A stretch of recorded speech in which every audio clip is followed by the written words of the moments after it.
نیتیں فرما لیجئے تاکہ ثواب بھی ملے۔ فرمان مصطفیٰ صلی اللہ تعالی علیہ وآلہ وسلم، نیت المؤمن خیر من عملی، مومن کی نیت اس کے عمل سے بہتر ہے۔ اللہ عز و جل کی رضا پانے اور ثواب کمانے کی غرض سے سلسلہ دیکھنے سے پہلے اچھی اچھی نیتیں فرما لیجئے۔ اللہ عز و جل کی رضا کی خاطر علم دین حاصل کروں گا، سیکھ کر دوسروں تک نیکی کی دعوت پہنچاؤں گا، خاص خاص باتیں لکھوں گا، اول تاخر دیکھوں گا۔ میرے اعمال کا بدلہ تو جہنم ہی تھا، میں تو جاتا مجھے سرکار نے جانے نہ دیا۔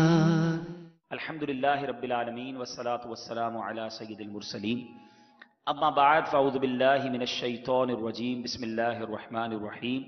الصلاة والسلام علیک یا رسول اللہ وعلی آلک واصحابک یا حبیب اللہ، الصلاة والسلام علیک یا نبی اللہ وعلی آلک واصحابک یا نور اللہ۔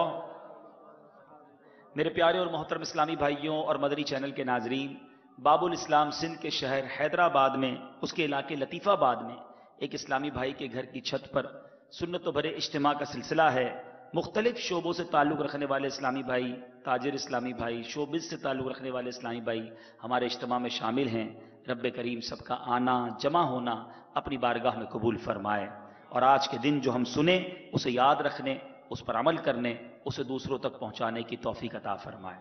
صلو علی الحبیب صلی اللہ تعالی علی محمد صلی اللہ علیہ وسلم۔ پیارے اسلامی بھائیوں، اللہ تبارک و تعالی کی ایک صفت رحمان، رحیم، کریم، تواب، وہ رحمت کرنے والا، وہ رحم فرمانے والا، وہ توبہ کو قبول فرمانے والا، وہ بندوں کی بخشش فرمانے والا ہے۔ اللہ تبارک و تعالیٰ کی رحمت کا کوئی کنارہ نہیں، وہ اپنے بندوں کی بخشش فرمانا چاہتا ہے۔ روایتوں میں آتا ہے کہ اپنے بندوں پر اس کی ماں سے 70 گنا زیادہ مہربان ہے۔ ماں کی محبت آپ جانتے ہیں، انکنڈیشنل لو، غیر مشروط پیار اگر دنیا میں کوئی کسی سے کرتا ہے تو وہ ماں باپ اپنے بچوں سے کرتے ہیں، اور بالخصوص ماں کا جو پیار ہے وہ دنیا جانتی ہے۔ دنیا میں کوئی بھی اگر کسی سے پیار کرتا ہے نا تو اس کے پیچھے کوئی غرض ہوتی ہے، یا تو وہ بڑا اچھا لگتا ہے، بڑا حسین ہوتا ہے، یا بڑا کیئرنگ ہوتا ہے، بڑا خیال رکھنے والا ہوتا ہے، یا جناب بڑا مرتبے والا ہوتا ہے۔ بندہ اس لیے محبت کرتا ہے قریب جاؤں گا تو کچھ مدد ہو جائے گی، کوئی نہ کوئی وجہ ہوتی ہے۔ پیسے دیتا ہے اس لیے اچھا لگتا ہے، مدد کرتا ہے اس لیے اچھا لگتا ہے، خیال رکھتا ہے اس لیے اچھا لگتا ہے، دکھتا بڑا اچھا ہے اس لیے اچھا لگتا ہے۔ کوئی نہ کوئی وجہ ہوتی ہے، کنڈیشن ضرور ہوتی ہے لو، دنیاوی پیار کے پیچھے۔ مگر اگر کوئی انکنڈیشنل لو کرتا ہے نا، بغیر غرض و غایت کے، بغیر کسی دنیاوی طمع کے، تو وہ ماں باپ ہوتے ہیں جن کو بچے سے کوئی غرض نہیں ہوتی۔ آپ کہیں گے نہیں جناب بچہ بھی تو کما کے دیتا ہے، ماں باپ اس لیے پیار کرتے ہیں۔ تو ماں باپ کے کچھ بچے معذور بھی ہوتے ہیں، ماں باپ ان سے بھی پیار کرتے ہیں۔ بچے اندھے پیدا ہوتے ہیں، ماں باپ ان سے بھی پیار کرتے ہیں۔ ماں باپ کو کوئی غرض نہیں ہوتی کہ یہ بڑا ہو کے میرا ساتھ دے گا یا نہیں دے گا، یہ پیار کرتے ہیں۔ اور میرا رب ماں سے 70 گنا زیادہ اپنے بندوں سے پیار کرتا ہے۔ یہ ہے رب کی رحمت، یہ ہے میرے مولا کی کرم نوازی۔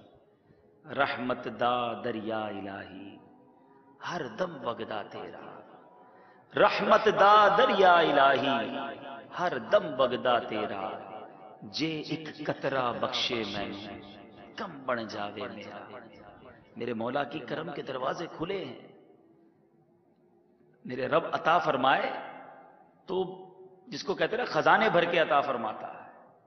تو نوازنے پہ آئے تو نواز دے زمانے، میرے رب کے خزانوں کا کوئی کنارہ نہیں۔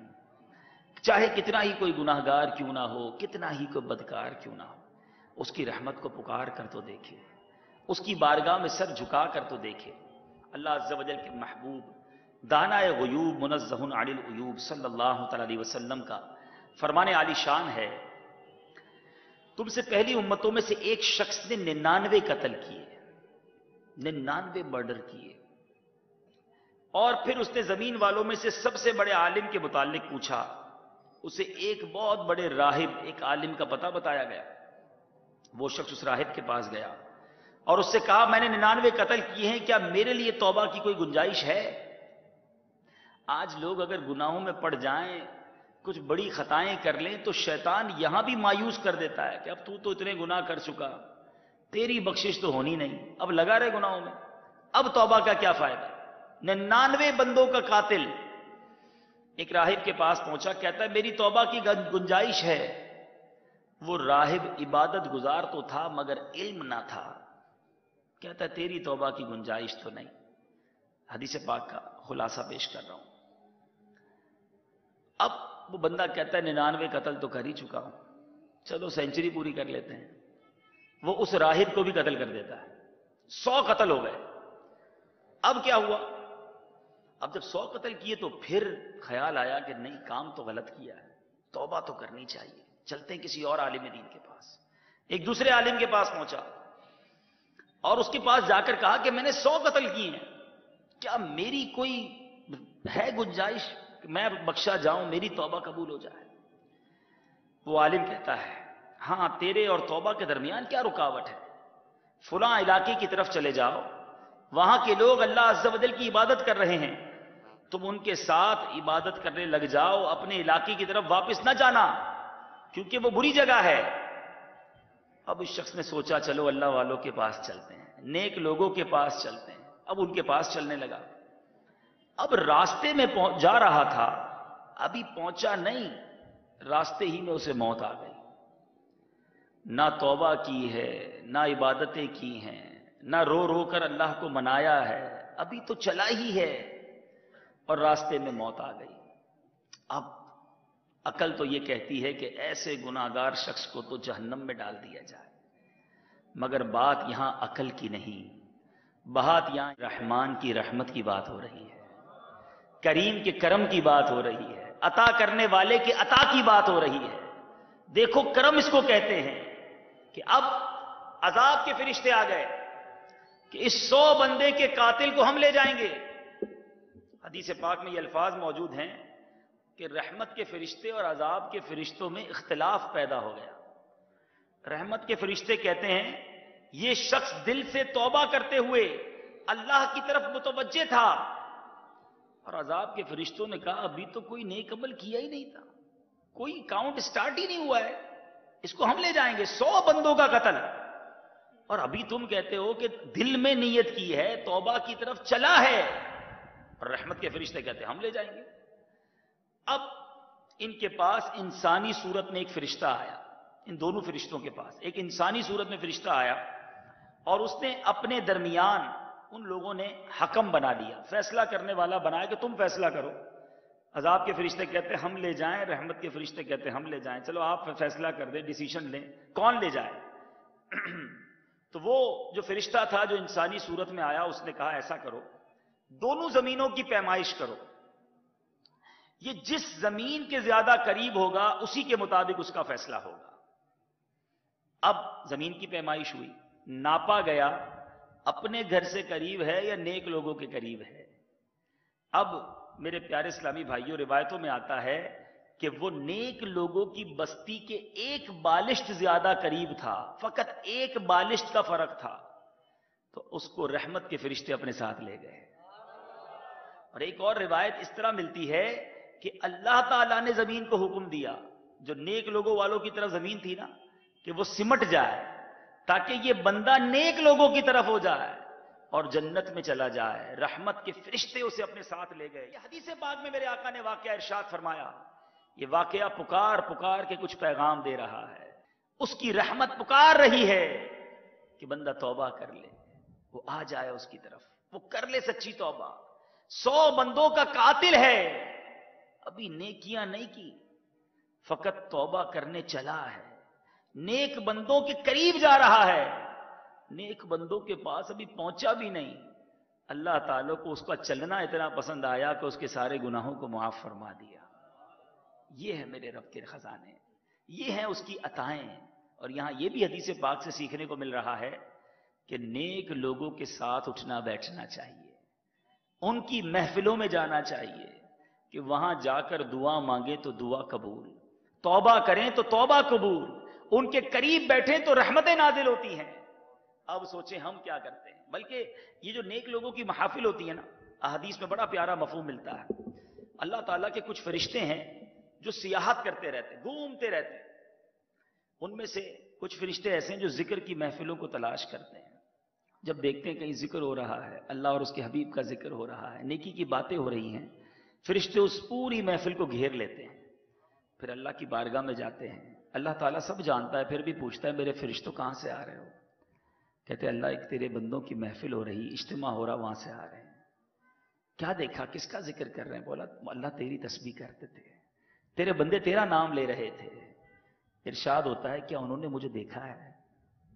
فرشتے عرض کرتے مولا دیکھا تو نہیں، اگر دیکھ لیتے تو کیا کرتے؟ فرشتے عرض کرتے مولا اگر تجھے دیکھ لیتے تو تیرا اور ذکر کرتے، تجھے اور یاد کرتے۔ ارشاد فرمایا اچھا کس چیز کی طلب کر رہے تھے؟ کہا یا اللہ جنت مانگ رہے تھے۔ اے میرے فرشتوں جنت دیکھی ہے انہوں نے؟ کہتے مولا جنت دیکھی تو نہیں، دیکھ لیتے تو کیا کرتے؟ میرے مولا جنت دیکھتے تو اور طلب کرتے، اور گر گڑاتے، اور پکارتے۔ اچھا یہ بتاؤ کس چیز سے پناہ مانگ رہے تھے؟ کہ مولا تیرے بندے جہنم سے پناہ مانگ رہے تھے۔ اللہ ارشاد فرماتا ہے کہ جہنم دیکھی ہے؟ کہ مولا جہنم دیکھی تو نہیں۔ کہ دیکھ لیتے تو کیا کرتے؟ کہ پروردگار اگر انہوں نے جہنم دیکھی ہوتی تو اور روتے، اور گر گڑاتے، پناہ مانگتے۔ سنو میرے رب کی رحمت، رب ارشاد فرماتا ہے میرے فرشتوں گواہ ہو جاؤ، جن بندوں نے مجھے دیکھا نہیں میرا ذکر کر رہے ہیں، جنت دیکھی نہیں مانگ رہے ہیں، جہنم دیکھی نہیں پناہ مانگ رہے ہیں، اے میرے فرشتوں گواہ ہو جاؤ میں نے سب کی مغفرت کر دی۔ فرشتے کہتے ہیں مولا ان میں ایک بندہ ایسا بھی تھا جو اس محفل میں شرکت کرنے نہیں آیا تھا، اپنے کسی دوست سے ملنے آیا تھا، اس کی نیت اس محفل میں اس اجتماع میں شرکت کی نہیں تھی، اپنے کسی کام سے آیا تھا۔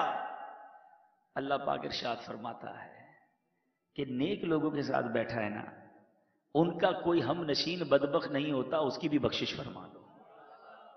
تو یہ ہے اچھے اجتماعات کی برکت، یہ ہے اچھی محفلوں کی برکت۔ برے لوگوں کے ساتھ اٹھنا بیٹھنا چھوڑ دیجئے، ڈھونڈیے وہ جگہ جہاں اللہ کا ذکر ہوتا ہے، جہاں اس کے حبیب کا ذکر ہوتا ہے، جہاں اللہ سے جنت مانگی جاتی ہے، جہنم سے پناہ مانگی جاتی ہے، کہ رب کو وہ محفلیں بڑی پسند ہیں۔ اور جو فضول باتوں میں وقت گزارتے ہیں، دوستوں کی محفلیں دو طرح کی ہوتی ہیں۔ شاعر کہتا ہے نا کہیں پہ رونق ہے میں کشوں کی، کہیں پہ محفل ہے دل جلوں کی، کہیں پہ رونق ہے میں کشوں کی، کہیں پہ محفل ہے دل جلوں کی۔ یہ کتنے خوش بخت ہیں جو اپنے نبی کی محفل سجا رہے ہیں۔ کچھ مہکش ہوتے ہیں شراب کی محفل سجاتے ہیں، کہیں جناب منچلے محفل سجاتے ہیں، کوئی جناب رات کو چوپال پر بیٹھ کر غیبتوں کی محفل سجاتے ہیں، کوئی کہیں بیٹھ کر بے حیائی کی محفل سجاتے ہیں، کوئی کہیں بیٹھ کر جناب لوگوں کی برائیاں کرنے کی محفل جماتے ہیں۔ چلو یار ذرا مل کے کچھ گپ شپ کریں۔ ہماری گپ شپ میں ہوتا کیا ہے؟ گھنٹہ آدھا گھنٹہ 2 گھنٹے جو چائے بیٹھ کر پیتے، کبھی پوسٹ مارٹم کریں اس محفل کا، تو کسی کی غیبت ہوگی، کسی کے بارے میں بدگمانی ہوگی، کسی کی معاذ اللہ بے حیائی کی باتیں ہوں گی، جھوٹ بولا جائے گا، گندے لطیفے سنائے جائیں گے۔ اس محفل میں ہوتا کیا ہے؟ ارے ایسی محفل سے تو بہتر ہے کہ بندہ گھر میں سویا رہے۔ جائیں تو ایسی جگہ جائیں جہاں اللہ کو یاد کیا جائے۔ فضول باتوں میں وقت گزارنے والے اور بے حیائی کی باتیں کرنے والے، ان کے بارے میں سنیے۔ قوت القلوب میں جلد اول صفحہ 468 پر ہے کہ قیامت میں 5 مقامات پر ہنسی مزاح یعنی مذاق یا لغویات فضول بات پر بندے کو میدان قیامت میں 5 مقامات پر جھڑکنے اور وضاحت کرنے کی خاطر روکا جائے گا۔ یعنی سمجھ لے 5 چیک پوسٹ ہوں گی۔ کیا پوچھا جائے گا؟ نمبر 1، تو نے بات کیوں کی تھی؟ کیا اس میں تیرا کوئی فائدہ تھا؟ یہ پوچھا جائے گا قیامت کے دن۔ آج تو جو منہ میں آتا ہے فر فر فر فر بولی جاتے ہیں، بلکہ اتنا بولتے ہیں سمجھ نہیں آ رہا کیا بول رہے ہیں۔ ارے بولنے سے پہلے سوچو تو صحیح، کہیں یہ میرا جملہ مجھے جہنم میں نہ ڈال دے.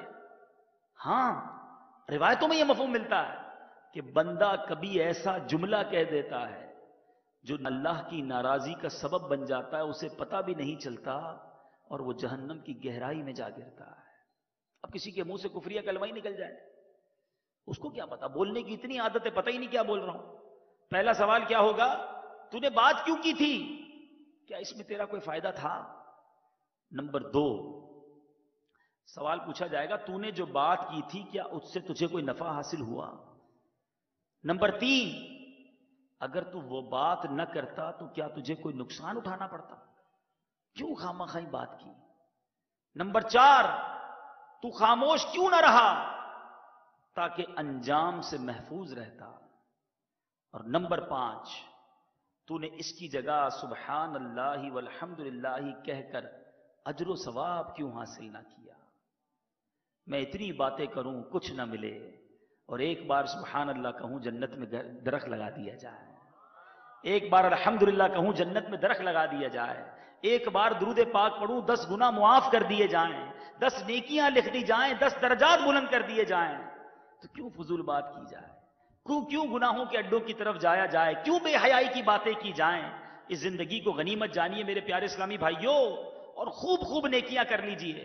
آج چھوٹے چھوٹے گناہ کرتے وقت جس کو ہم چھوٹا سمجھتے ہیں، ارے کوئی بات نہیں چلتا ہے، ارے یہ تو سب چلتا ہے، زمانے کے ساتھ چلنا پڑتا ہے. بعض اوقات بندہ گناہ کو چھوٹا سمجھ کر جاتا ہے اور بعض اوقات نیکی کہتا ہے یار یہ تو چھوٹا سا کام ہے، اس کو کرنے سے کیا فائدہ ہے. نہیں، ہمیں یہ نہیں سوچنا چاہیے. بزرگ ایک بڑی پیاری بات فرماتے ہیں، کبھی بھی لذت کی وجہ سے گناہ نہ کرو، لذت تو ختم ہو جائے گی، گناہ باقی رہ جائے گا. آج گناہ کرنے والا سوچے، جو بھی گناہ کرتا ہے، فلمیں دیکھنے والا، ڈرامے دیکھنے والا، گانے باجے سننے والا، بے حیائی کی باتیں کرنے والا، نماز نہ پڑھنے والا، جو بھی گناہ کرتا ہے، مثال کے طور پہ معاذ اللہ اگر کوئی شراب کا عادی ہے، شراب پیتا ہے تو لذت آتی ہے، تھوڑی دیر بعد شراب ختم، لذت بھی ختم، مگر گناہ باقی رہ گیا جس کا جواب دینا ہے. فلم دیکھی، جتنی دیر دیکھی، جو لذت آ رہی تھی وہ ختم، اب کوئی دن ہے جب جواب دینا باقی ہے، گناہ باقی ہے. اور فرماتے ہیں مشقت کی وجہ سے نیکی مت چھوڑو، مشقت تو ختم ہو جائے گی، اجر باقی رہ جائے گا. مثال کے طور پہ فجر میں اٹھنا بڑا بھاری پڑتا ہے، ارے کون اٹھے، بستر کون چھوڑے، کون وضو کرے. لیکن جو اٹھ جاتے ہیں، تھوڑی سی مشقت ہوتی ہے، وضو کر لیتے ہیں، نماز پڑھ لیتے ہیں، مشقت تو ختم ہو جاتی ہے نا، مگر اللہ کی رحمت سے امید ہے اس کا ثواب باقی رہ گیا ہے. تو جب بھی نیکی کرنے میں دل پر بھاری پڑے نا، مشقت پڑے، کہتے ہیں مشقت کی وجہ سے نیکی نہ چھوڑو. مشقت تھوڑی دیر کی ہے، تھک جاتے ہیں کبھی کبھی، اجتماع میں گئے، بیان کرنے گئے، واقعی نیند آتی ہے، سر میں درد ہو رہا ہوتا ہے، ایک بندہ سوچے یار تھوڑی دیر کی تکلیف ہے نا، یہ تکلیف ختم ہو جائے گی، سو جاؤں گا پھر فریش ہو جاؤں گا. لیکن پھر وہ جو نیکی کمائی تھی نا، اللہ کی رحمت سے امید ہے وہ نیکی باقی رہ جائے گی. مدنی قافلے میں اسلامی بھائیوں کو بلایا جاتا ہے، کہتے ہیں نہیں یار، بعض لوگ پتہ ہے کیوں منع کرتے ہیں، یار 3 دن مسجد میں رہنا پڑے گا، بولتے نہیں ہیں لیکن میں جانتا ہوں، آپ بھی جانتے ہوں گے، یار مسجد میں رہنا پڑے گا، ویسا کھانا بھی نہیں ملے گا، وہ نرم بستر چھوڑ کر زمین پہ سونا پڑے گا، ٹھیک ہے، دل کو تو اچھا نہیں لگتا، نفس کو بھاری پڑتا ہے. تو اب یہ 3 دن تکلیف ہے نا، گزر جائیں گے، 3 دن بعد واپس گھر پہ آ کے اپنی مرضی کا کھانا کھا لینا، اپنی مرضی کے بستر پر سو جانا، مگر وہ 3 دن کا اجر اللہ کی بارگاہ میں جمع ہو چکا ہے. وہ اللہ جو ہے نا، وہ نیکوکاروں کا اجر ضائع نہیں کرتا. میں اور آپ بھول جائیں، نیکی پرانی نہیں ہوتی، لیکن گناہ بھی بھلایا نہیں جاتا. جمعہ کو خطبے میں، آج بھی جمعہ پڑا ہے، ہم ایک حدیث پاک ہر جمعے کو سنتے ہیں. ہم میں سے کئیوں کو عربی میں وہ یاد بھی ہو گئی ہوگی، لیکن کئیوں کو اس حدیث کا معنی نہیں پتا، حالانکہ امام صاحب ہر جمعے کو یاد دلاتے ہیں. آئیے میں وہ حدیث پاک پیش کرتا ہوں. جمعہ کے خطبے میں کئی بار سنی ہوگی، عن النبی صلی اللہ علیہ وسلم، البر لا یبلا والذنب لا ینسا والدیان لا یموت اعمل ما شئت. یہ ہر جمعے کو عموماً لوگ سنتے ہیں لیکن اس کے معنی ہی نہیں پتا. میرے آقا کیا فرماتے ہیں؟ البر لا یبلا، فرماتے ہیں نیکی پرانی نہ ہوگی، یعنی جو بھی نیکی کرے گا اس کا اجر اسے ملے گا. نیکی کرتے چلے جاؤ، اللہ قبول فرمائے، قیامت میں خزانہ اکٹھا ہوتا چلا جا رہا ہے۔ ایک بار سبحان اللہ کہو، جنت میں درخت لگایا جا رہا ہے۔ اب کتنی دیر لگی سبحان اللہ کہنے میں؟ اللہ نے چاہا تو جنت میں درخت لگ گیا۔ یہ میرے رب کی رحمت، قدر کرو اس کی رحمت کی۔ پھر فرمایا وَالذَّنبُ لَا يُنسَى، گناہ بھلایا نہیں جاتا۔ آج میں اور آپ بھول گئے گناہ کر کے، مگر منکر نکیرین نے گناہ لکھ لیا ہے۔ اعضا کو، یہ میرے اعضا گواہ ہیں میرے گناہ کے، یہ زمین گواہ ہو جاتی ہے جس پر گناہ کیا ہے۔ آج بندے بھول گئے، آج میں ہم میں سے کئیوں کو اپنے گناہ یاد نہیں، بڑے عجیب و غریب لوگ ہیں ہم۔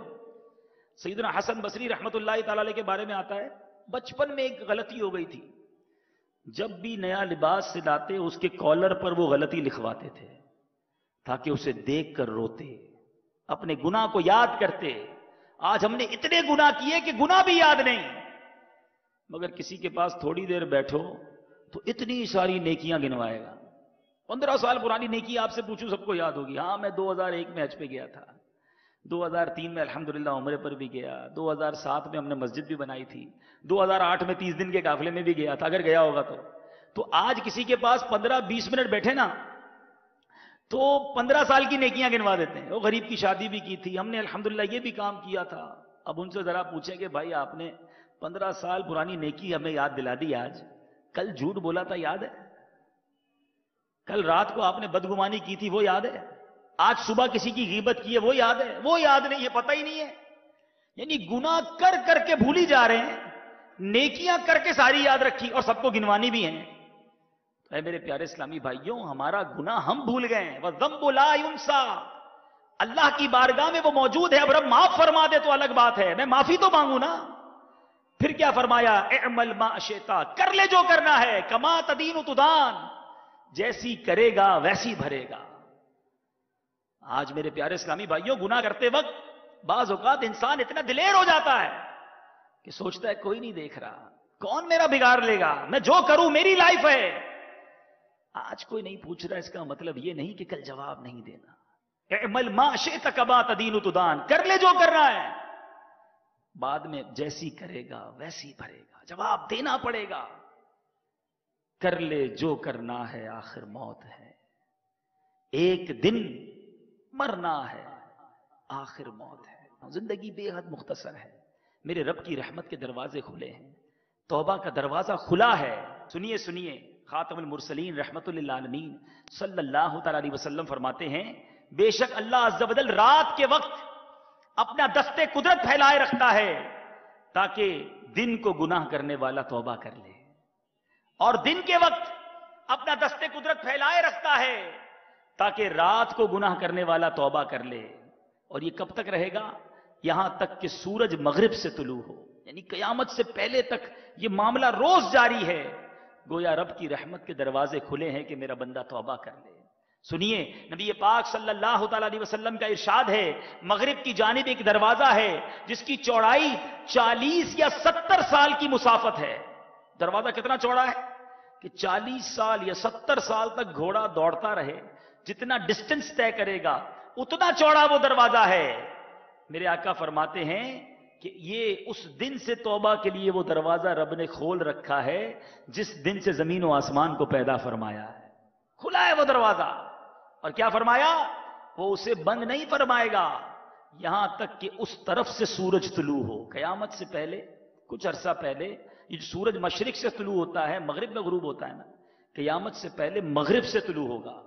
یہ وہ وقت ہوگا کہ اس کے بعد توبہ کا دروازہ بند کر دیا جائے گا۔ تو میرے آقا فرماتے اس سے پہلے توبہ کر لو۔ تو اے میرے پیارے اسلامی بھائیوں، اس بات میں دیر نہیں کرنی چاہیے۔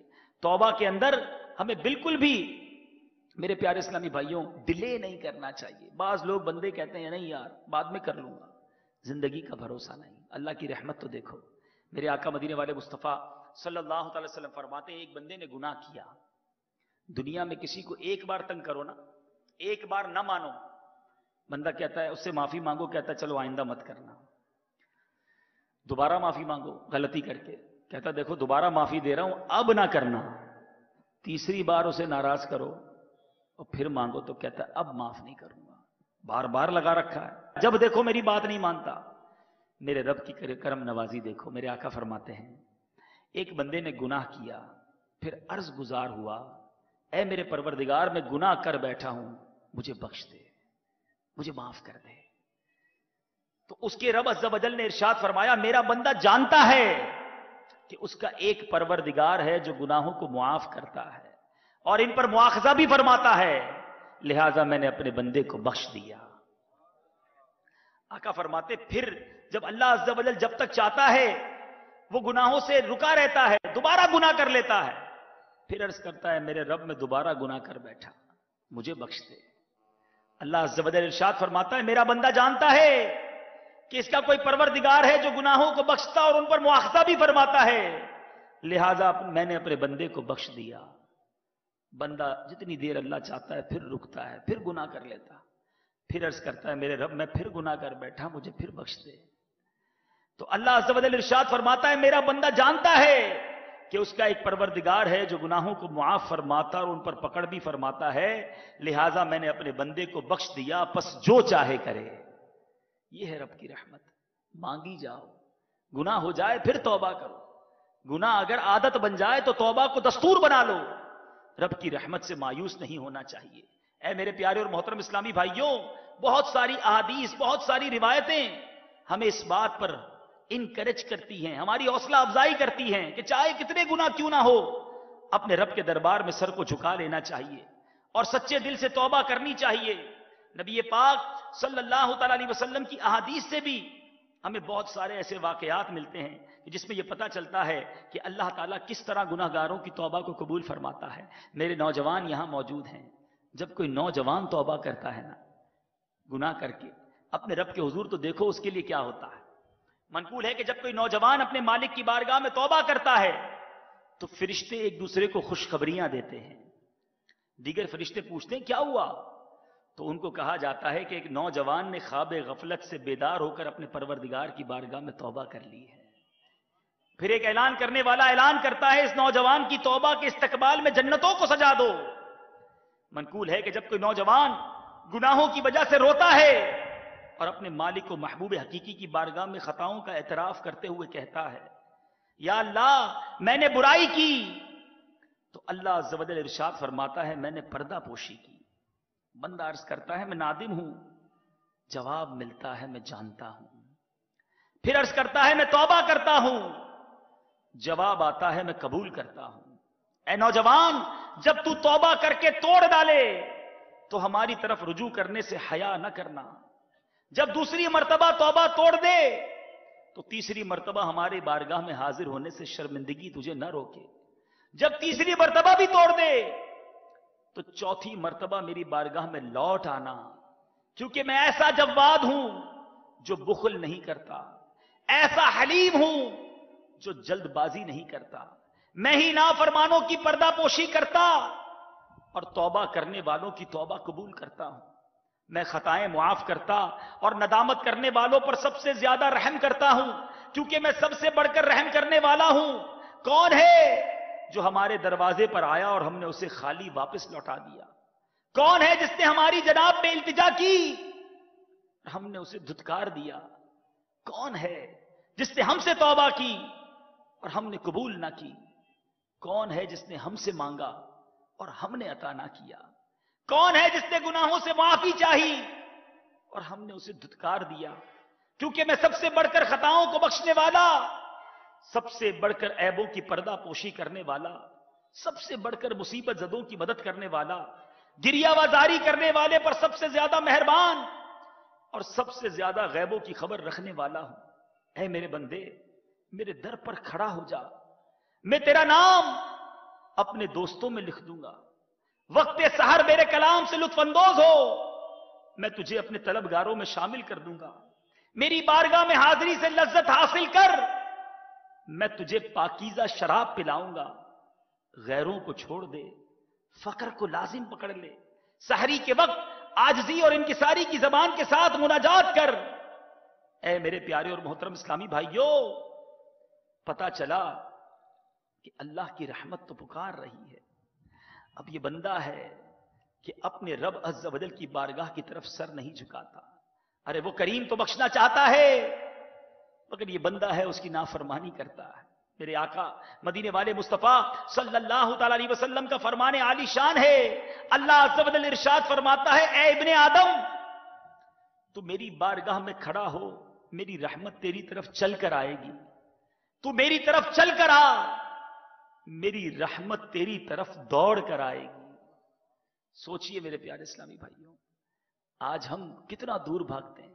دنیا میں کوئی ہمارا خیال رکھنے والا ہو, وہ ناراض نہ ہو جائے اس بات کا خیال ہے. بیوی ناراض نہ ہو اس بات کا خیال ہے. گھر والے ناراض نہ ہو اس بات کا خیال ہے. جہاں میں نوکری کرتا ہوں وہ باس ناراض نہ ہو جائے اس بات کا خیال ہے.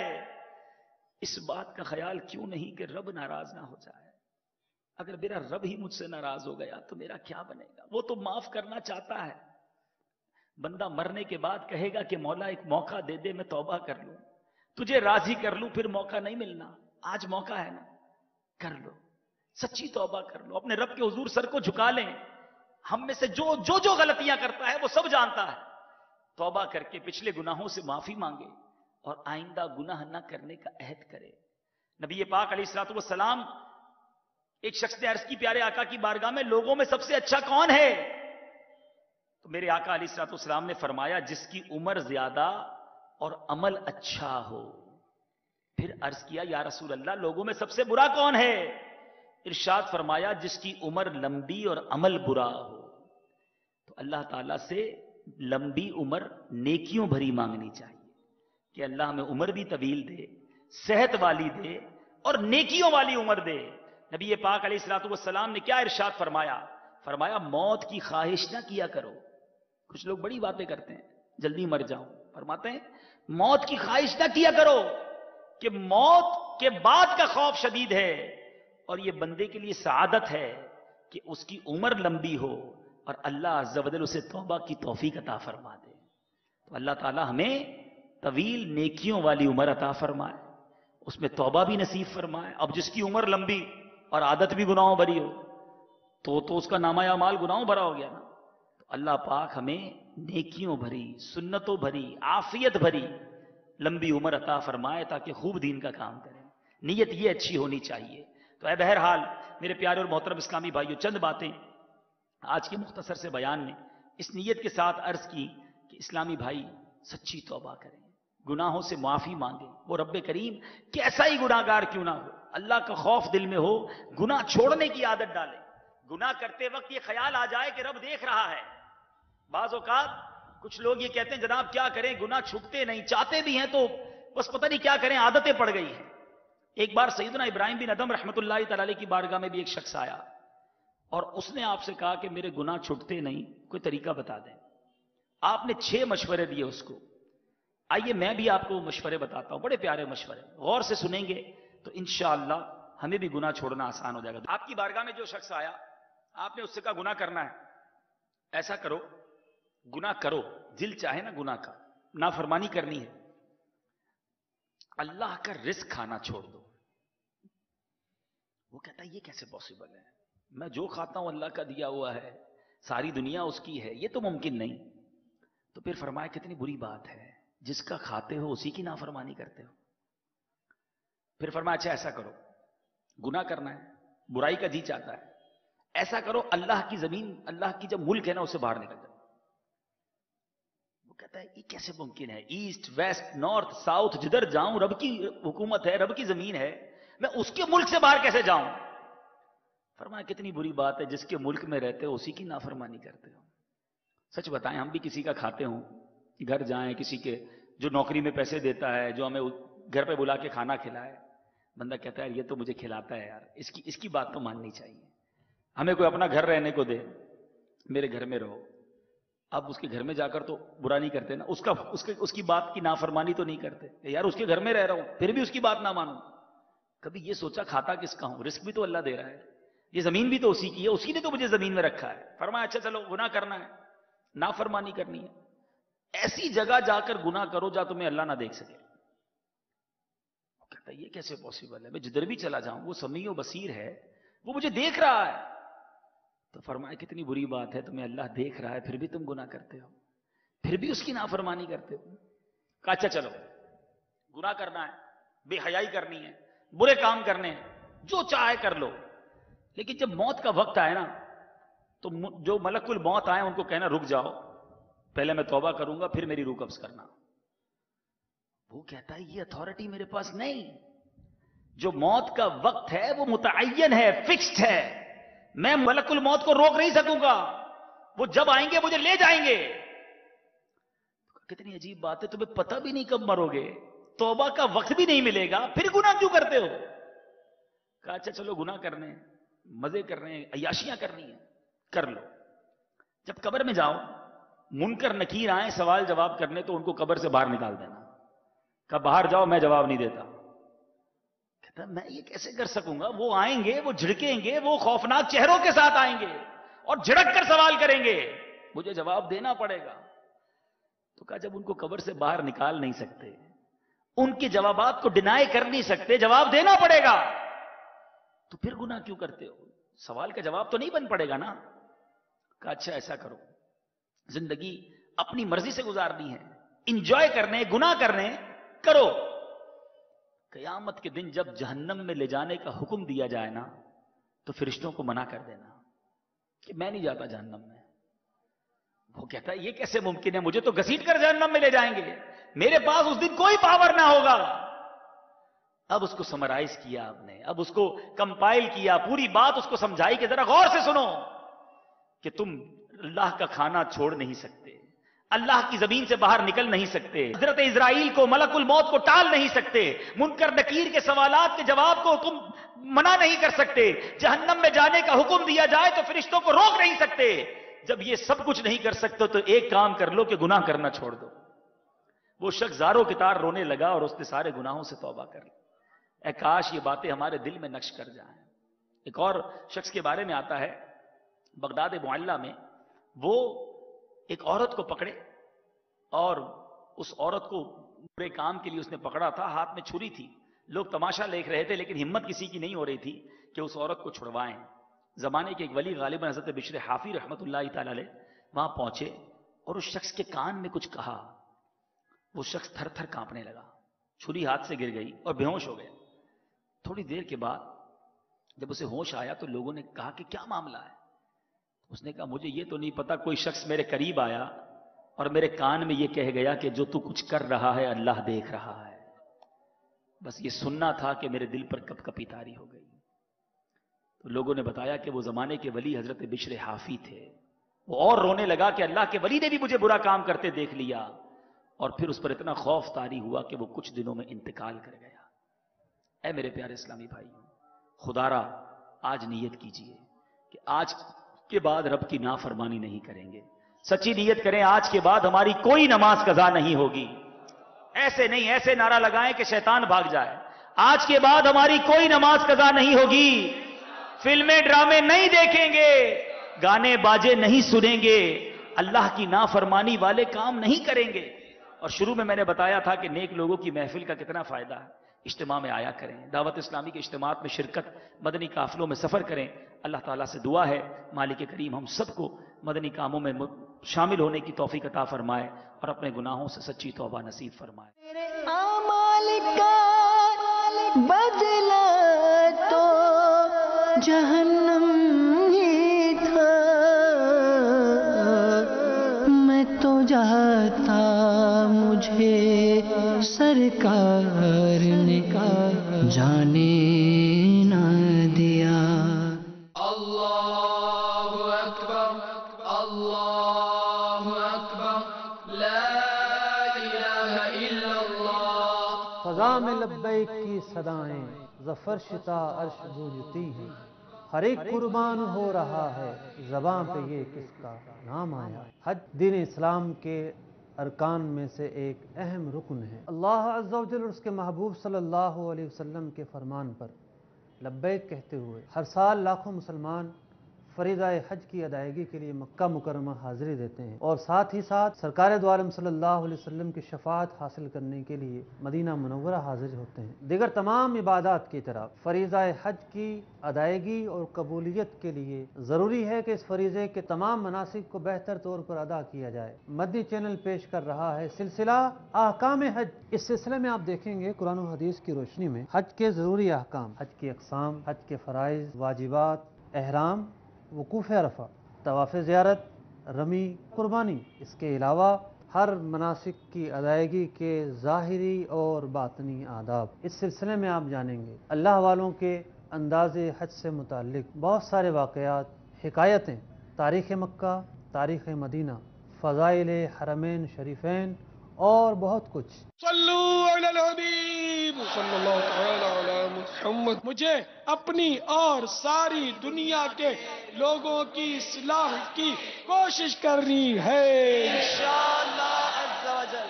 سنتوں کی بہار عطا یا حبیب خدا کیجیے، بھائیوں گر سکون چاہیے سنتوں پر چلا کیجیے،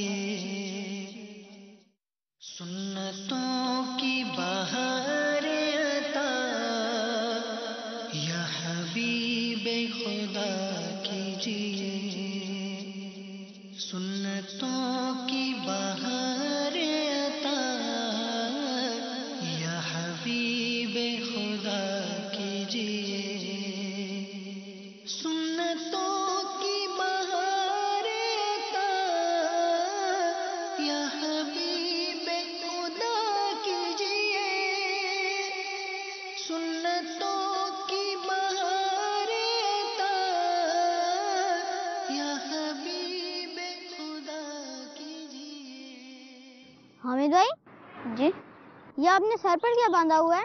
یاسر بھائی، اس کو سربند کہتے ہیں۔ مگر حامد بھائی، میں نے تو کسی کو باندھتے ہوئے نہیں دیکھا۔ یاسر بھائی، یہ جس ٹوپی پہ امام شریف باندھتے ہیں نا، یہ اس ٹوپی کے نیچے ہوتا ہے، اس لیے آپ کی نظر نہیں پڑی، ورنہ کثیر تعداد ایسے اسلامی بھائیوں کی بھی ہے جو ہمیشہ سربند باندھتے ہیں۔ کیا سربند باندھنا سنت ہے؟ جی یاسر بھائی، اللہ عز و جل کے محبوب دانائے غیوب صلی اللہ تعالی علیہ وآلہ وسلم کے مزاج مبارک میں چونکہ بے حد نفاست تھی، اسی لیے تو آپ صلی اللہ تعالی علیہ وآلہ وسلم جب بھی سر مبارک میں تیل لگاتے تو اپنے امام مبارک، اس کی ٹوپی شریف اور دیگر لباس کو تیل کے اثر سے محفوظ رکھنے کے لیے سر اقدس پر ایک کپڑا لپیٹ دیا کرتے ہیں۔ وہ کس لیے؟ وہ اس لیے کہ تیل کا استعمال بہت زیادہ ہوتا تھا، اس لیے وہ مبارک کپڑا تیل شریف والا ہو جاتا۔ قربان جاؤں امیر اہل سنت پر جنہوں نے ہمیں یہ ذہن دیا، ورنہ ہمیں تو یہ بھی معلوم نہیں تھا۔ پھر تو امیر اہل سنت دامت برکاتہم العالیہ بھی سربند ضرور باندھتے ہوں گے؟ جی یاسر بھائی، ہمارے شیخ طریقت امیر اہل سنت دامت برکاتہم العالیہ ارشاد فرماتے ہیں کہ میرا کئی سالوں سے بنیت سنت سربند استعمال کرنے کا معمول ہے۔ اسلامی بھائیوں کو چاہیے کہ جب بھی وہ سر میں تیل لگائیں تو ایک چھوٹا سا کپڑا سر پر لپیٹ لیا کریں، انشاءاللہ عز و جل اس سے ٹوپی اور امامہ شریف تیل کی آلودگی سے کافی حد تک محفوظ رہے گا۔ آپ بھی نیت کر لیجئے کہ آئندہ سے سربند کا استعمال کریں گے۔ انشاءاللہ عز و جل اب میں بھی بنیت ثواب سربند ضرور باندھا کروں گا، انشاءاللہ عز و جل۔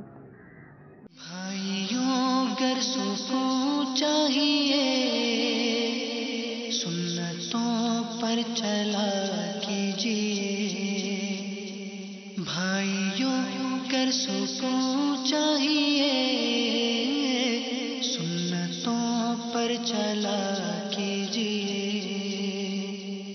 سنتیں سیکھنے کے لیے قافلوں میں چلا کیجیے،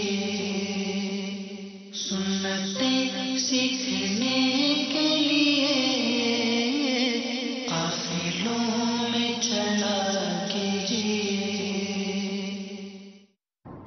محمد کے ایک بچے کا نام ہے، والدہ کا نام صفیہ ہے، تو وہ جو ہے نا بچہ بڑا ضد کرتا ہے اور سمجھتا نہیں ہے بات۔ میرے شیخ طریقت امیر اہل سنت بانی دعوت اسلامی حضرت علامہ مولانا ابو بلال محمد الیاس ستار قادری دامت برکاتہم العالیہ کے مایہ نات تصنیف مدنی پنج سورہ، اس کے صفحہ نمبر 253 پر یہ بہت ہی پیارا اس کے حوالے سے روحانی علاج موجود ہے۔ آپ فرماتے ہیں کہ یہ مدنی پنج سورہ ہر گھر میں ہونا چاہیے۔ وہ روحانی علاج بھی سماعت کر لیجئے۔ یا شہیدو یا شہیدو یا شہیدو 21 بار صبح طلوع آفتاب سے پہلے پہلے نافرمان بچہ یا بچی کی پیشانی پر ہاتھ رکھ کر آسمان کی طرف منہ کر کے جو پڑھے انشاءاللہ اس کا بچہ یا بچی نیک ہوگی. ضدی ہیں تو ضد کرنا چھوڑ دیں گے, نافرمانی کرتے ہیں تو انشاءاللہ نافرمانی کرنا چھوڑ دیں گے. پڑھنے والا کیا کرے گا؟ بچے کے پیشانی پر ہاتھ رکھ کر 21 بار آسمان کی طرف منہ کر کے یا شہیدو یا شہیدو یا شہیدو کا وظیفہ کرے. انشاءاللہ عزوجل بچہ یا بچی نیک بن جائیں گے اور ضد کرنا چھوڑ دیں گے. صلو علی الحبیب صلی اللہ تعالی علی محمد. مجھے اپنی اور ساری دنیا کے لوگوں کی اصلاح کی کوشش کرنی ہے انشاءاللہ عز و جل. خوشخبری الحمدللہ مدنی چینل اب آپ کے موبائل فون پر ہر جگہ ہر وقت آپ کے ساتھ ہے. اپنی موبائل سروس کے ذریعے مدنی چینل اپنے موبائل فون پر بآسانی سن سکتے ہیں. یہ سروس حاصل کرنے کے لیے دیے گئے کوڈز میں سے اپنے نیٹ ورک کا کوڈ ڈائل کیجئے اور پائیے مدنی چینل کا روح پرور ساتھ. صلو علی الحبیب صلی اللہ تعالی علی محمد. مجھے اپنی اور ساری دنیا کے لوگوں کی اصلاح کی کوشش کرنی ہے انشاءاللہ عز و جل. اسلامی بھائیوں کے لیے دارالمدینہ کا خصوصی فیضان تدریسی میدان میں اپنی صلاحیتوں کو منوانے کا سنہری موقع انشاءاللہ عز و جل. دارالمدینہ اسلامک اسکول سسٹم 2015 سنی عیسوی میں باب المدینہ کراچی اور سردار آباد فیصل آباد میں پرائمری اسکولز کا آغاز کر رہا ہے. اسی ضمن میں درس و تدریس میں اپنا مستقبل بنانے اور دینی و دنیاوی تعلیمات میں اپنی خدمات پیش کرنے کے خواہش مند اسلامی بھائیوں کے لیے دارالمدینہ شعبہ تربیت ستمبر 2014 سنی عیسوی سے تربیتی سلسلے کا آغاز بھی کر رہا ہے, جس میں فرض علوم اور مدنی تربیت کے علاوہ انگلش لینگویج, عربی لینگویج, کمپیوٹر اور ٹیچنگ اسکلز کو بہتر بنانے میں مدد کی جائے گی اور دوران تربیت ماہانہ الاؤنس بھی دیا جائے گا. تربیت کا دورانیہ 6 ماہ ہے. تربیتی مراحل میں کامیاب امیدوار 15 مارچ 2015 سنی عیسوی سے پرائمری اسکولز کے لیے اپنی خدمات سر انجام دے سکیں گے. تعلیمی قابلیت کم از کم انٹرمیڈیٹ گریجویٹ کو ترجیح دی جائے گی. مدنی ماحول سے وابستہ امیدوار اپنے کوائف یعنی سی وی اس ای میل ایڈریس پر ارسال کریں career@dawatIslami.net یا پھر ان نمبرز پر رابطہ فرمائیں. باب المدینہ کراچی 02134813326, سردار آباد فیصل آباد 04185550890. صلو علی الحبیب صلی اللہ تعالی علی محمد. مجھے اپنی اور ساری دنیا کے لوگوں کی اصلاح کی کوشش کرنی ہے انشاءاللہ عز و جل. غیبت کے خلاف جنگ جاری رہے گی. غیبت کے خلاف جنگ جاری رہے گی. نہ غیبت کریں گے نہ غیبت سنیں گے انشاءاللہ. پاپا اگر یہ ہو جائے تو ہے نہ غیبت کریں گے نہ غیبت سنیں گے. یہ ہو جائے تو مدینہ مدینہ ہو جائے, مزے کو بھی مزہ آ جائے. محبتوں کے چور چغل خور چغل خور یہ بہت لڑائی کرواتا ہے. یہ حقیقت ہے, بہت لڑائی کرواتا ہے. ادھر کی ادھر ادھر کی ادھر لگاتا ہے. چغل خوری ہے ہی ادھر کی ادھر لگانے والی. اور اس کو سننے والوں کی بھی کمی نہیں ہے بابا. کان دھڑ کر سنتے ہیں, ایسے مزے لے لے کر سنتے ہیں, کراس کوسچن کر کے مزید معلومات لیتے ہیں. تو یہ غیبت اور چگلی ان دونوں کا ختم ہو جائے, کاش مدینہ مدینہ ہو جائے. اور اس کے لیے بہترین حل پتہ ہے کیا ہے؟ کفل مدینہ لگا رہے گا. کفل مدینہ لگا رہے گا. کفل مدینہ لگا رہے گا انشاءاللہ عز و جل انشاءاللہ عز و جل. اور پھر اگر یہ سارے کے سارے بابا اس طرح ہو جائے نا, سر پہ امامہ سجا رہے گا, رخ پہ داری سجی رہے گی, سر پر زلفیں سجی رہیں گی, مدنی حلیہ سجا رہے گا, فکر مدینہ ہوتی رہے گی انشاءاللہ. سارے مل کر زوردار پھر ایک ایسا نعرہ لگا دو, شیطان کے خلاف جنگ جاری رہے گی انشاءاللہ عز و جل. مدینہ مدینہ مدینہ مدینہ مدینہ مدینہ ہو جائے گا انشاءاللہ. واقعی جو آپ نے بولا نا ایسا ہو جائے نا تو دنیا بھر کے غیر مسلموں پاکستان میں رخ کریں کہ ہم کو جلدی مسلمان کر لو, ہم کو جلدی مسلمان کر لو, ہم کو جلدی مسلمان کر لو. ہمارے مبلغین بھیجو کہ ہمارے قبیلے آپ کے مبلغین کے ہاتھوں مسلمان ہونا چاہتے ہیں ماشاءاللہ. اور انشاءاللہ پاکستان پوری دنیا میں اسلام کا